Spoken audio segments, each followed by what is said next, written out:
yeah, so what I did was just ended the video, tuned in for about 3 seconds to the previous video I was watching of somebody else, and then I remember something else I should talk about, and that's narcissism.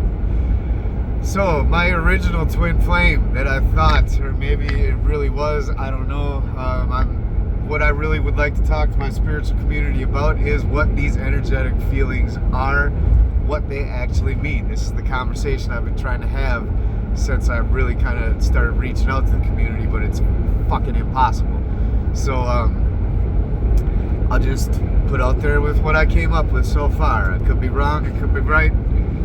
That's the journey, right? So my girlfriend at the time, about 10 years younger than me, beautiful, absolutely beautiful. We meshed. I mean, I don't know, at least I did, because of the feeling that I had. I don't know if it was manipulated, if it was a false feeling just to suck me in, which I think I may have bumped into recently, but I'm not sure. Again, I'm trying to talk to figure that out, but nobody wants to talk. So, yeah, so the girlfriend at the time, I was with her for about 2 years. Never really wanted to be in the social situations she liked to find herself in, going out to the bars and stuff, because it just felt dangerous to me. Not the brightest person. When I get drunk, I turn into either a complete asshole or a fucking child. And I don't know, you know what I mean? Sometimes I'm fun, but like everything, it just kind of turned on me, which told me I didn't need to do it anymore. It already taken out a whole lot of the people in my family, so I got the message. But I was continuously brought into situations, drugs, things like that, you know what I mean? And it was kind of drugs that I was never really interested in anyway, but she liked them, so I started doing them. Now, as our relationship progressed, I was climbing cell towers for a living, which what that means is whatever. It was a cool job, I loved it, but I was on the road for 3 to 4 weeks at a time. And with one company, I could do kind of whatever I wanted. With the other one, I wasn't with her when I was working with them, but basically I could get probably up to like 2 weeks off. So there was an extensive period of time where I wouldn't be around, right? And I accepted it at first because new love is exciting, you know, it's cool. But I slowly started to figure out that every time I leave, that I probably was not the only one in the bed. Matter of fact, I know I wasn't. There was another Trevor, go figure. Piece of shit, from what I understand. Which I'm glad you found him. I hope you guys are happy. Anyway, so throughout this whole process, I would come home, get my mind sent for a fucking loop. She'd cheat on my friends, like ones I really cared about, and I'll drop the name, Adam Burner. Yeah, I know. I even asked you didn't even have enough balls to tell me, but you wanted to act like you're my fucking friend. This is one of the reasons why I don't have a problem now putting you in your place. You weren't shit my entire life. So now I'm gonna turn that page and keep it positive. So yeah, so she started to put this on me that I'm a narcissist, and I, because I'm accepting of my own bullshit, I started to believe it, right? And then things got worse for me, a lot worse for me. I'd go out on the road, wouldn't be able to sleep 3-4 days at a time. I wanted to kill myself more than once, and that's not a joke. Just wouldn't do it because I'd already seen it done. I know how much it hurt me, so I wasn't going to do that to anybody that might have actually loved me at that time. Not saying that nobody does. I'm talking about real love. And yeah, so it got rough, and it was all mind games, it was all manipulation, and it was real shit that was happening behind the scenes that I knew about that nobody would admit to me, because I'm the type of person who's built, I don't want to lose something good if I don't know the full truth of what's going on.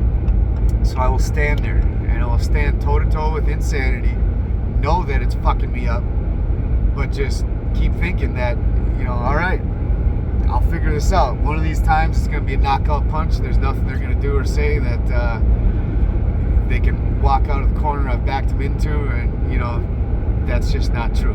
A real narcissist will defend and deny until the very end. So that's what happened. Eventually, I landed myself with 2 DUIs, a popped ACL. I needed surgery. I got my 3rd DUI in between the first one, popping my ACL, which I got jumped by a bunch of douchebags, and I might have acted like an asswipe, but you know what you were doing, so it was all, it's okay. What I did was okay. I should have done more. I should have walked in and fucked that whole trailer up, but I didn't. I should have taken that gun out of your punk ass hand, wiped you off that fucking porch, but I didn't, right? Because I knew what I would have done, and I knew I would have been in an even worse place, which is what you wanted for me. That's why there was no bullets in the gun.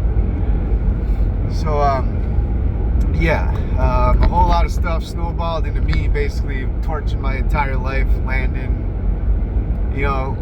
myself, no vehicle. I think it was like $7,000 or $7,800 paid out from an accident that I got into that I shouldn't have survived. My car was totaled, totaled.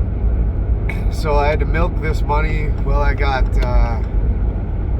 my surgery done, and I was going through the whole court process and stuff, and I wasn't even fully healed yet. I was in the middle of my physical therapy, and they kept me in jail for 10 days before they gave me the bracelet, which kind of, it fucks things up. So when I got out on the bracelet, I took things serious. I got into God. I went to a church. I got baptized prior to that, but it wasn't because I wanted to. It was because I was supporting a friend of mine. And then lo and behold, when we got into church, the pastor says, "Who's going with?" I threw my hands up, and then nobody who originally was going to go even went. So I did get baptized. It was a Pentecostal church. I started doing the tongue thing, but that's because the pastor had his hand on my head, and he was like, I think I was just kind of being coaxed into doing so. I'm still on the fence of what speaking in tongues actually is. I understand intent behind energy, so it doesn't matter the babble you're speaking. If you have the intent of doing something, it is very possible that the something will be done. Which is why the stuff kind of works and it confuses people, but I really don't think when you're laughing hysterically going through church and knocking people back in their seats that is the power of God. Don't think so. I mean, I've laughed until I've burst in tears, but I certainly didn't convulse and do all this weird stuff, which is possession, in my opinion. Again, could be wrong. I'm still on path, still figuring things out. But anyway, oh man, I'm getting lost now. So, where was I? Shoot. Energetically manipulating me into thinking that I am a piece of shit and a narcissist. Okay, back on track. So everything in my life I torched. Now I had to lean on those around me who always had been there to pick me up because I couldn't seem to function or manage my whole life. It's kind of bullshit because I'm doing just fine now. I think just a lot of people were in my head telling me I could never do anything and I would always have to lean on somebody else. Plus, depression is a motherfucker. I've always had it, and I do believe these are instilled influences into people. Like my mom psychologically took pleasure in breaking me, giving me PTSD. Yes, I remember the birthday gift where you made me feel like a complete motherfucker, and then brought me out to the garage to give me a handcrafted present that was beautiful. And my mind went snapped. I didn't know what to do. I was like 12, and I remember telling him, "How the fuck can I accept this gift after you just made me feel this way?" And then I never saw the tables again. Matter of fact, I think that's when I got sent off to my dad's house. So, back to having to put my burdens on others. Shit affected me, and it made me feel like crawling inside a hole even more. And I looked at everybody around me, and I was like, man, it's got to be rough for them. But now I'm starting to think, man, it's just the outside perspective that I was supposed to see, so I continually felt like shit. And then slowly ended up, pulling my head out of my ass, doing some work, and getting back on track.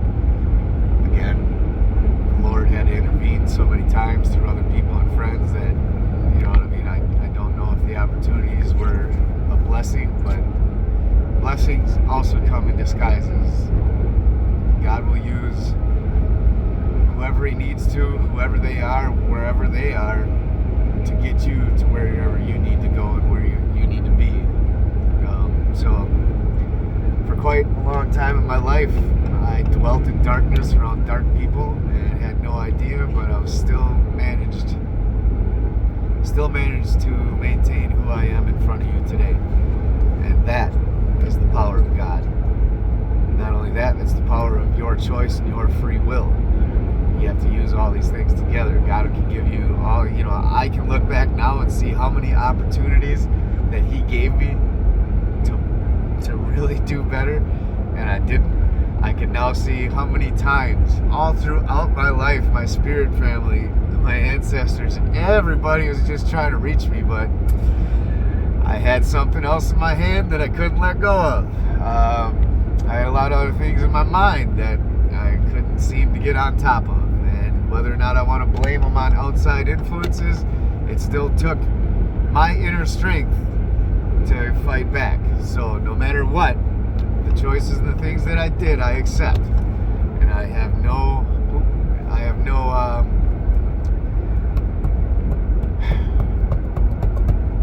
delusion that in the end, the choice I made to do the things I did was a choice. So I had to accept that. I had to forgive myself, and I had to ask God to forgive me the same way. And boom, it happened. So, yeah. I think I'll just end it there because I don't want to ramble too much. I'm starting to see more of what I should probably be talking about. So hopefully, if you like listening to this stuff, you'll get some more of it.